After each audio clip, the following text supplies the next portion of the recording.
this is obviously a very emotive topic that we're dealing with here today. Is it loving to stop the boats? And it's probably correct to say that both sides of politics have sought to gain political advantage on this issue of who can be perhaps the tougher party in dealing with those who arrive. It's also probably true to say that we really are a land of migrants. I just wonder if we can take a quick poll. Hands up if either you were born overseas or perhaps you have one parent who was born overseas. Okay, so probably about, what was that, 80–90% come from that background. Now, arriving by boat is not new in this country. From my understanding, there's been various waves of people, the first of which was in 1976 with a boat coming with Vietnamese people. But the issue we're discussing today is the more recent phenomenon of people arriving by boat, particularly from the Middle East, which really kicked off in earnest in '99 and came probably to our attention with the Tampa incident in 2001. That's no doubt still in everyone's consciousness. So that's the background why we're doing today's forum. So I thought it'd be good though to ask the panellists just to first let's get some of the facts on the table and understand what the issues are. So I might ask you, Greg, first up. You've obviously had experience directly, firsthand in this area.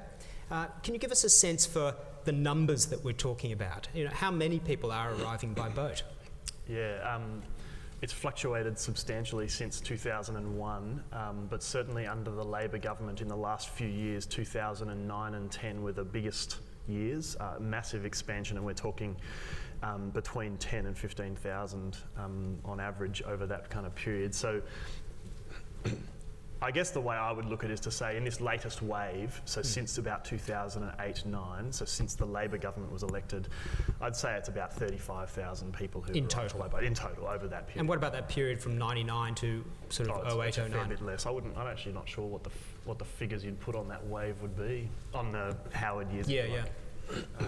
Well, obviously, there was a period in the sort of mid-90s where it sort of rose, and then as a consequence of a combination of measures, offshore processing, temporary protection visas, mandatory detention, etc., it fell back down to, I think there were 6 people in detention by the end of the Howard era. Yeah, I don't know if I'd say fell. I think it pretty much just stopped.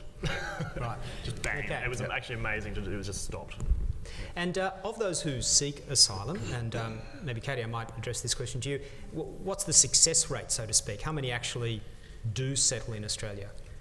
There are statistics on what the success rate is based on whether a person's come by boat as distinguishable from whether a person's come by plane, and the statistics on how many are accepted eventually as refugees who've come by boat is quite high, so around the 80–90% rate, including after you've had a decision at the department and the RRT. The statistics on those who've come by plane is usually around the 20–40% rate. So that's the rate that they've actually arrived in the country, yes, sought asylum and managed to settle in the country. And then been accepted as refugees. Okay, yeah. But we might come back later to the question of being processed offshore, because presumably those same stats don't apply to those people. That's right. Right, okay. And perhaps also just a basic question, why are people coming?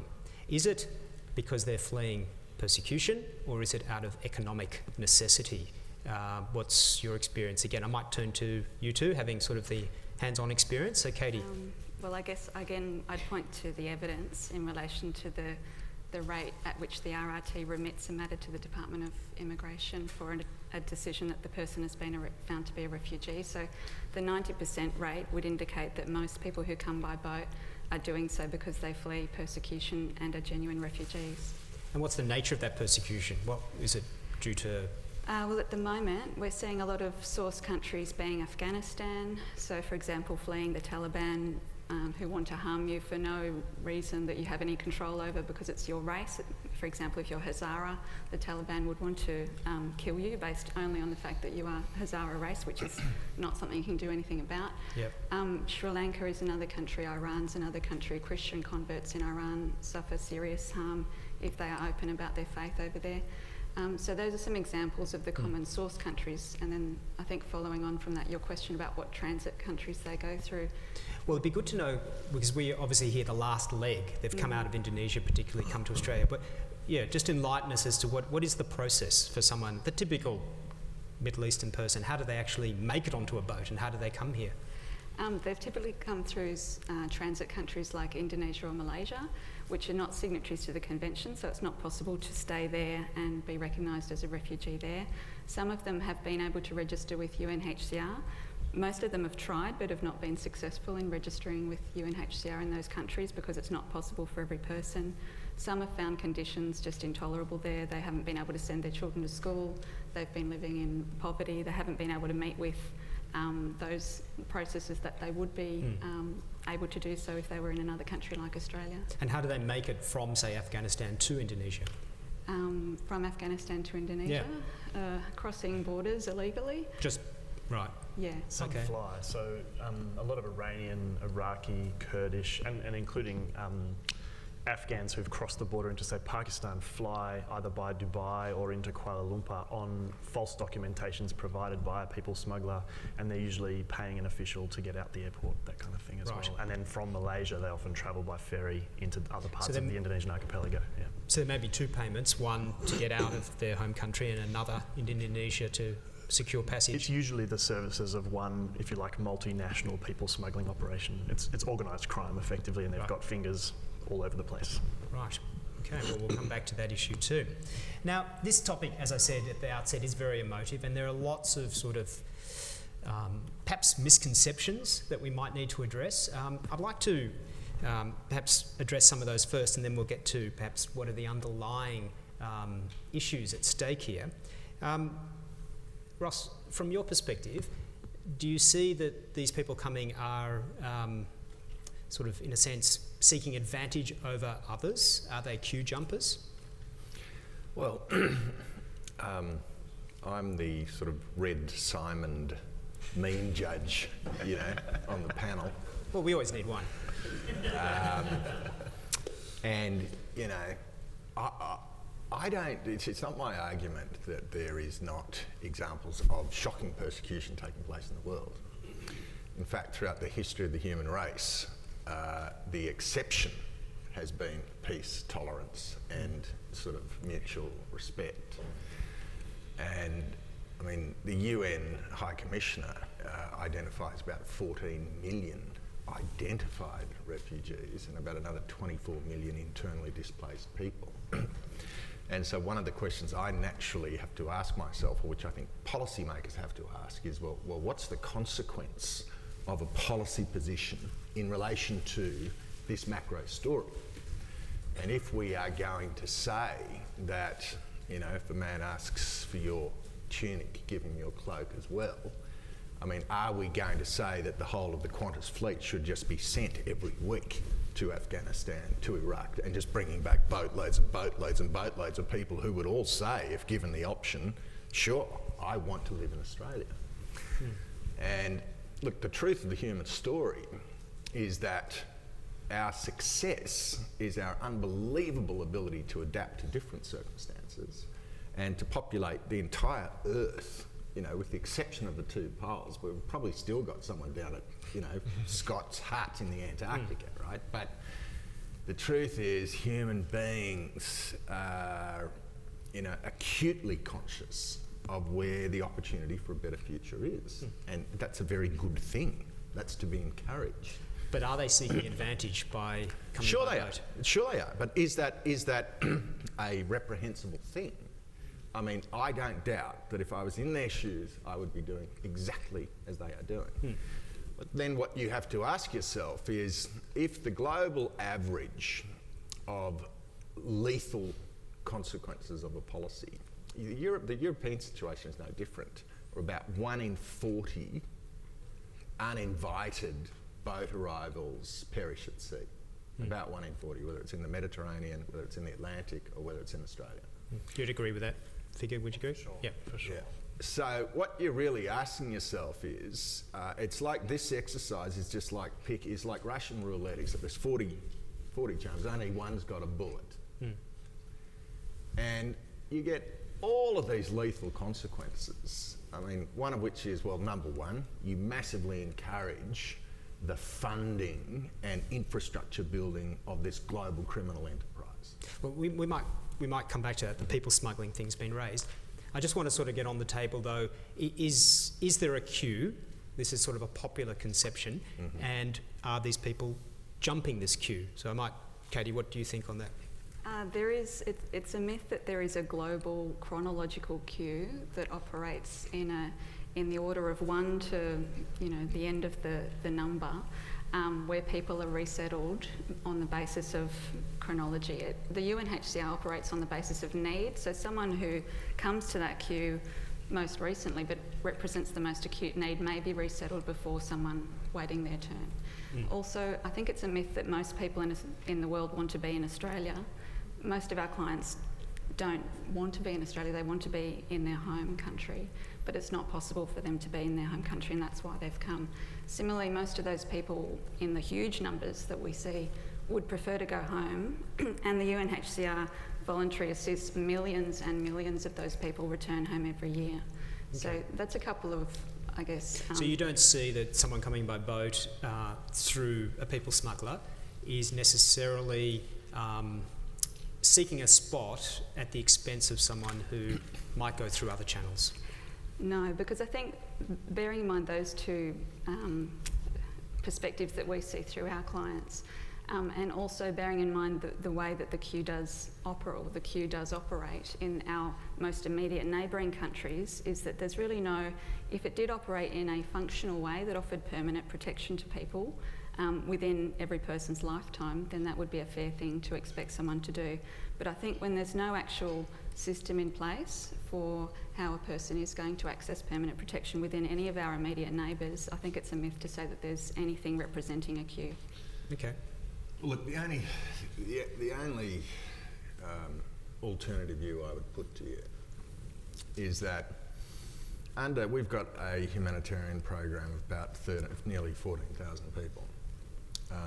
Every time somebody who arrives by boat and applies for a family reunion visa, which is granted, that takes a place out of that 13,800. So what you find is the strongest opposition to boat arrivals comes from those who have arrived by whatever means, achieved a citizenship outcome, applied for a family member and been knocked back because they feel their application has been pushed out of the queue by boat arrivals.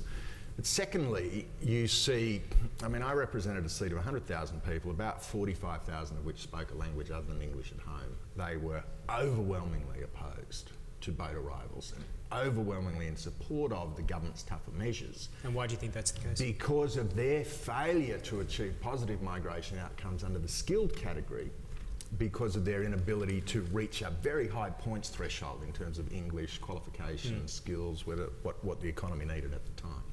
So all of those people who were, for example, I mean, you wind up being, say, an Indian IT professional living in a two-bedroom flat in Harris Park with your husband IT professional, and you're about to have your first child, and you apply for your sister in Calcutta to come and stay for 3 to 6 months and get knocked back. That can build. That has a massive impact on your quality of life, or a parent, for example. So you wind up with all these Chinese parents under the only child policy who have one child who's now resident in Australia, who's having children, and the parents really struggle under tough migration settings to be able to come and see the child. So they see it as an issue of equity. So they're acutely sensitive to the equity issue. The only other point I would make there is that governments are like, Edmund Burke talked about this social contract between the leadership and the community and between generations, and that when that contract breaks, when it breaks down, it has a whole range of adverse consequences. And so, for example, in the last European elections, the very first signatory state to the UN Convention on Refugees was Denmark. Denmark, a week ago, turned in one of the highest votes of any of the Eurosceptic parties, which swept into power all over Europe. And the Denmark People's Party, their number one policy is anti-immigration. Okay, now this is as a consequence of Europe as a whole losing control of its borders. And so what you see then is this lurch to the right, producing political parties, if you like the Howard responses came against the backdrop of the Hanson phenomenon. Yeah. If anyone imagines Australia is not capable of a lurch to the right, if there is a feeling that our borders have just been punched wide open by anyone who turns up, That would be a good example. they are kidding Yeah. themselves. So, please. Sorry, can I just ask, make a request to you then that perhaps you consider taking something to your caucus. This is it. The Howard government were the ones who linked the irregular boat arrival, irregular maritime arrival program to the refugee and humanitarian program. In other words, for every person who arrives by boat, you remove an opportunity for somebody under those other programs. Now that we've stopped the boats, and we'll get to that I'm sure, would you consider delinking that so that we continue with the 13,700 people per year under that program, and from now on there is no one coming by boat, so why link those programs any further? That will take away a lot of resentment. Well, I mean, number one is we're at 167 days, I think it is. I mean, I'm pleased by your confidence that we've stopped the boats. I hope it's prophetic, but, you know, it may or may not be. How many days will it be before you consider it? But secondly, I mean, the good point you make, right, is that once you have regained control of your borders so that your minister, the elected Minister of Immigration, is making the decisions in consultation with the UN rather than a group of very professional criminals spread in a network from Afghanistan to Kuala Lumpur to Jakarta to a Javanese fishing village. Once you've actually taken back your democratic responsibility to make these decisions, then you have options. Up until now, we've had no options because we've just been, you know, as you say, there's not as if you reach some steady state, some equilibrium. And Labor, you know, without wanting to be too partisan, was going on even as the numbers of drowned went from, you know, 60 to 100 to 200 to 250 to 400. And I kept wondering, what is the number? I mean, we've just held a royal commission into pink bats because four Now I think you are getting a bit close. Okay. You know, 1,200. Anyway, my point is, I'm happy to have a bigger number, but the political class has to take the Australian people with them. If you stop the boats, you won't need a bigger number. You just need the 13,700. And if we're never going to reach equilibrium, at what point do you question whether that linking is appropriate? Well, you reach an equilibrium if you stop the boats. Congratulations. What I'm saying is you don't reach. If you've punched a hole in the dike, it doesn't just stay the same diameter. It gets bigger and bigger. And that's what we saw under Labor. And that, in the end, Labor's lurch to the right under Rudd was not an accident. It was an absolutely rational calculation of what you had to do to take the Australian people with you in a situation where you'd clearly lost control. So, Ross, you said that sort of regaining your borders, the whole sort of notion of sovereignty and enabling the elected immigration ministers to sort of, you know, negotiate, it leads, I think, to a legal question. So presumably Australia, though, does have certain legal obligations under charters and conventions how we are to view asylum seekers. Can you sort of enlighten us as to what those obligations may be? Yeah, precisely. So, I mean, stopping the boats is a very simple message, and it's a very powerful one electorally, and it does involve taking the electorate with you in terms of what politicians are saying, but it's not illegal to seek asylum. In fact, it's the universal human right of every individual under the Declaration of Human Rights, and the Refugee Convention says that anyone who comes here to seek asylum should not be penalised. So what would otherwise be viewed as illegal is not illegal if you're an asylum seeker. So the fact that we here, or those of us who know the lived stories of asylum seekers and know their histories and their options, it can be quite difficult to hear them described as someone being without documents as representing a threat to our society or as representing a threat to our borders. These people represent no threat to us. They have come to us uninvited, but they are seeking our protection and they're entitled to it under international law if they come to Australia. Can I suggest that I don't necessarily... Speak up a bit, mate. I don't necessarily share the view that they represent no threat, partly because there have been small numbers who have links identified links to terrorist organisations. We're talking about fractional numbers. And the other thing is that not all asylum seekers are perfect. And my contention is not that they represent no threat, but they represent no greater threat than the average Australian. In fact, I would say that all of us are capable of things that are antisocial. Many of us control that. And in fact, if you take somebody and put them through some of the most traumatic things you'll ever see, that none of us will ever see, there's bound to be people who emerge from that story with challenges in their life which translate into behaviours that are unacceptable to the Australian community. I don't think that means we should say, no, you can't come here, and offer the kind of protection and compassion that we as a country are capable of. Well, I mean, to which my response would be, how many million of the 14 million refugees acknowledged by the UN do you think Western Sydney can cope with? Well, we've got a question on that. 13,700 people seems small. Can't we increase the limit? What would you say? I would say that objectively, when you look at the numbers of how many Australia accepts compared to other countries of all levels of wealth and prosperity, and when you look at how many refugees we take compared to our migrant program, it's a very small percentage, and we could afford to take many more.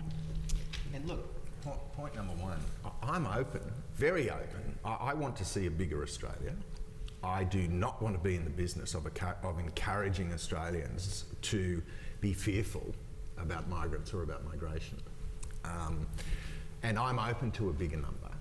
But I do think we ought not to underestimate the significance of Australians feeling that we are making decisions about this. The second point I would make, in relation to the language, you know, I think oftentimes there can be a concern among good-hearted people about the use of language by politicians for potential political benefit. And secondly, I think there is this fear that there is a group of an underlying sort of racist, redneck propensity in the Australian people, which, you know, we don't want to encourage. And you think is there? Look, I think it is present. I think it's exaggerated. I mean, at the last Australian Open tennis at Rod Laver Arena, you had Li Na, you know, the poster girl of the People's Republic of China, against a blue-eyed blonde European, and 80% of the crowd was cheering for Li Na, and the only 20% weren't, just because they were embarrassed, you know, about. So I don't see I see the average Australian as a pretty decent bloke. Now, that's not to say there aren't examples of other attitudes we might feel embarrassed or ashamed about. But I mean, the human race is a very complex, diverse organism. We won't solve that one today. We've touched on mandatory detention and the impact that it has on people, you've said just a moment ago. I'd like to hear more firsthand from your experience of having managed detention centres. What is your view of both the idea of a detention centre and also processing offshore? I'm not a member of a political party, you'll be pleased to know. But what I will say is that when the Labor government dismantled the Howard government's Pacific solution, it was with the intention of creating immigration detention centres that were the location of fast, humane processing, and saw the orderly management of people once they'd arrived by boat, if you like. And what I saw shift from when I worked on Christmas Island in 2010 to what I saw while managing Nauru in 2013 was a shift that said a detention centre in 2010 was about quick and orderly and humane processing. And how quick are we talking? We had the average processing time at 96 days, so about 3 months, to offshore detention centres now, which are built and involved in a policy framework of deterrence, which says this is a hopeless environment and you have no concept of your future. Certainly your concept of a future in Australia is non-existent, because we're telling you will not settle in Australia. So how long would you now stay in detention? Well, consecutive ministers have said they'll be on Nauru or in Papua New Guinea for periods of upwards of 5 years. whether they're in detention for that period or in the Nauruan community, for example, I think in some ways is moot if you've ever been to Nauru. Right. Okay, so you're saying that it's not a question of assessing someone's legitimacy, it's purely a policy to deter. It's the Nauruan government's responsibility to assess legitimacy in the Right. convention now, so we just fund things. Okay. Well, there's a question related to that. What options does Australia have for preventing people smuggling rather than deterring it through detention? Perhaps I might, Greg, you go first, and then we'll see if the others want to chime in. I think that we have to be practical and say what the Labor government did in 2007, 8 and early parts of 9 was dismantle one policy without reconstructing a new strategy. And that was their failure. And if a Labor government person ever says, and like someone from that government ever says something else, tell them they're lying, because it's obvious to the rest of us, right?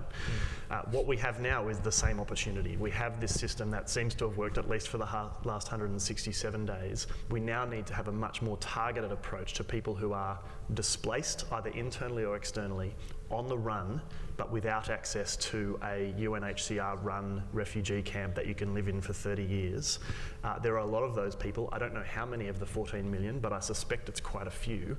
Where is Australia's strategy for dealing with them? Well, I think we need to develop one which is much like the targeted short-term missions we send to Kakuma in Western Kenya, the 30-year run UNHCR centre, and say, let's go find those source countries, find those transit countries, and actually construct a new program separate from the 13,700, which accepts, I think, quite a large number of people at least to deal with the backlog. That also then gives us credibility on the international stage to pressure our regional partners and our other diplomatic ties to come and step up and do their part too. So get to the source of the problem. Yeah, I mean, stop the wars, that's the answer, right? But Yeah. in the meantime, let's do some other things as well, because we can't wait till the wars stop. Well, I think we can if we try, said Yoko Ono, I think. Oh, sorry, yeah, whoops. What we're seeing at the moment is purely deterrence, and deterrence is a really blunt instrument, but the other options that are available would be sort of cooperative arrangements with source countries or transit countries, so working with those governments to negotiate arrangements. I think also targeted resettlement programs closer to those countries to give viable options to refugees, and there's good reasons why our government should pursue those options instead of purely a deterrence measure, which from our perspective involves in most cases needless inefficiencies and in some cases wanton human rights abuses. So it seems to me that... Can I just respond? Quickly, yep. You know, you talk about wanton human rights abuses. On the 19th of December 2011, a fishing boat left a Javanese fishing village, which had a big deck underneath for the fish, into which 140 men, women and children were jammed, and then another 100 were put on the top. Now, in that vessel of 240 people, heading into the sort of monsoon season, there were 6 life jackets, each of which were issued to the 6 crew members. Now, when that boat got 70 nautical miles offshore, it was simply hit. The first serious waves it hit, one of the survivors talked about he was woken by the waves washing onto the deck, not by any of the crew. When that boat flipped over, it just immediately filled the vault with water and everyone inside drowned. There were 20 survivors were picked up from that craft en route to Australia who were clinging to the 6 life jackets. All the survivors were male.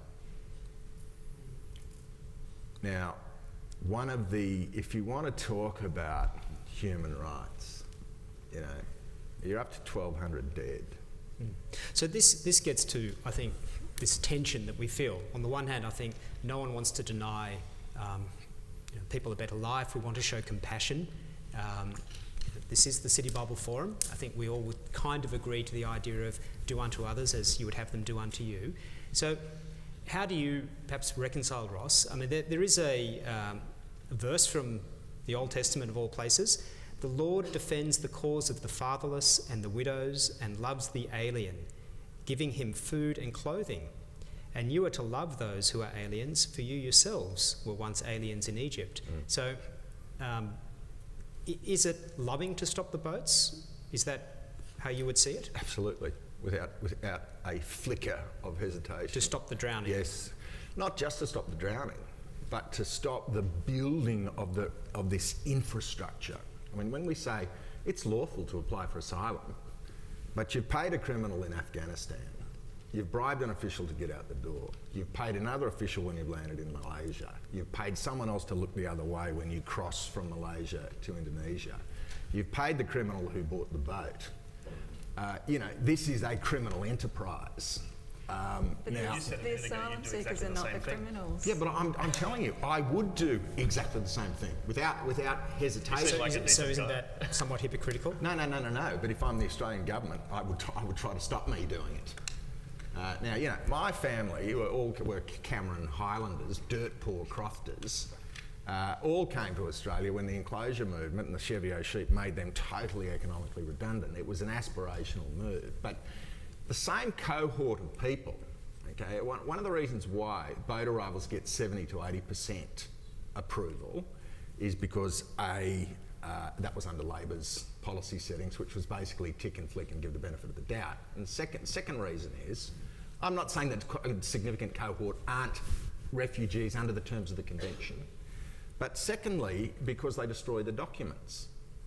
And it's another reason why whereas people who arrive by plane cannot have destroyed their documents and made it into the country. So you're saying that basically it's by just having a carte blanche, it's not paying due concern to the due process and legality of what's happening. So as a lawyer, Katie, how do you reconcile that? Yeah, look, I'd respond, arriving without appropriate papers should not be interpreted as an attempt to defraud the system. In most cases, by definition, refugees are people who are at risk of persecution, and in most cases, the agent of persecution they are most afraid of is their government, who would be the body responsible for issuing a passport or a visa. So to be a refugee, you need to be outside your home country. If your government won't grant you permission to leave, you're going to have to leave some way or another. I think it's really disingenuous to associate our clients, asylum seekers, with criminals, because to be a refugee, they will need to leave the country without permission. By definition. By definition. But I'm not blaming. I'm not required to blame your client for consorting with criminals. Okay, and I will admit, in their circumstances, I would probably have done the same thing. But it doesn't change the character of the criminal. The whole commercial enterprise edifice around that asylum seeker is criminal, from head to toe, start to finish. But as Katie said, you're therefore, by association, accusing those who use that system. Well, I'm saying there's no doubt that they have arrived by a deliberate strategy of consorting with criminals. But you're tarring them with the same brush. Well, I'm saying, no, I'm not required to do that. I'm saying I would do the same thing. I think one of the big challenges we have, if you want to talk about context, why are these people coming, etc. The UN Convention was sort of created in 51, ratified in about 53 or something like that, to specifically European outcomes post the Second World War, where you had in particular the flight of the Jews, and you had 3 significant boatfuls of Jewish emigres from Germany who got turned back. One by the Americans, one by the Cubans, and one by the British Mandate in Palestine. So you had people, Jews, getting sent back to Germany and that's why Churchill left the Tories. He was so disgusted with their administration of the British Mandate in relation to the Jews. So there you had a first world country, the birthplace of the Reformation, the leading technological and economic power certainly in Europe, but basically in the world, who had set up an industrial machine to destroy a race of their own people. So that's what gave birth to the convention. Okay, it happened at a time where commercial aviation was in its absolute infancy, where it cost 65 times average weekly earnings to buy around the world ticket. This up, yes. So all I'm saying to you today, the levels of mobility that have been driven down through the demographic cohorts, just massively increased access to mobility. And so at the time, and nothing, my big concern, okay, if I have a criticism of the Christians, Gandhi said he would rather be governed by a wise Muslim than a foolish Christian. Now, I'm not saying any of these issues are easy, but one of the things that is dangerous is to build a policy framework around a premise which is just totally unrealistic. The idea, for example, that you are going to maintain open arrival on our shores and you're going to solve the problems of those people by resolving peace in Syria or in Afghanistan or in Eritrea is idealistic. I just think it's not just idealistic, it's dangerous. Okay. I might need to take that as your sort of final speech, because we've got a few minutes left and I want to let Katie and Greg wrap up as well. So please jump in and offer perhaps your alternative vision. And wrapping up or jumping and responding? Oh, both.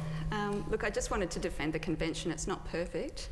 I'm not going to say it's the be-all and end-all, but you said earlier that most Australians would like the idea of fairness, and I think that if you were to say in Australia, I don't agree with that rule, so I'm going to indicate that I don't agree by not following the rule. Like, I don't agree with not drink driving, so I'm just going to keep drink driving. That's what we're doing at the moment with the Refugee Convention.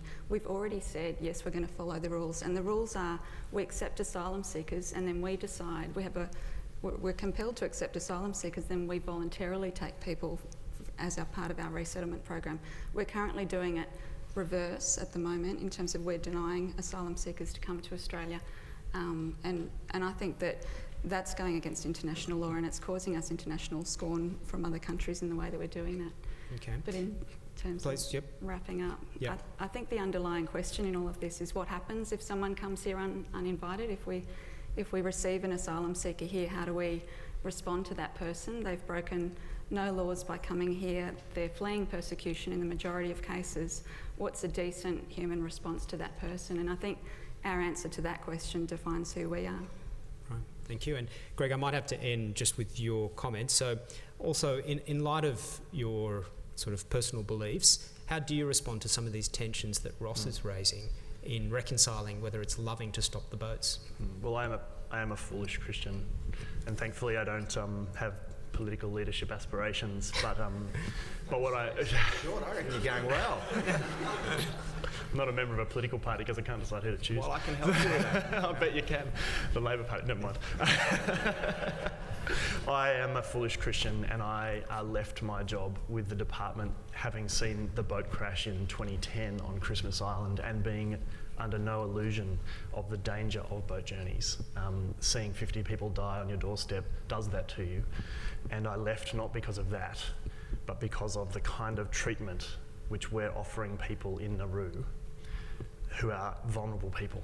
And there's no other way to put it. If we're uncomfortable with the inhumanity of boat journeys, we need to be uncomfortable with offshore processing conditions. And I actually do have, while I don't have political aspirations, I do believe that whether you get there by a Christian faith and a belief that people are made in the image of God and inherently valuable, or because you're a humanist, if people matter, Australia is a smart enough country to think of a policy which can achieve all of these outcomes at once, and it doesn't involve an offshore processing system which is this inhumane. Okay. Please join me in thanking our panel.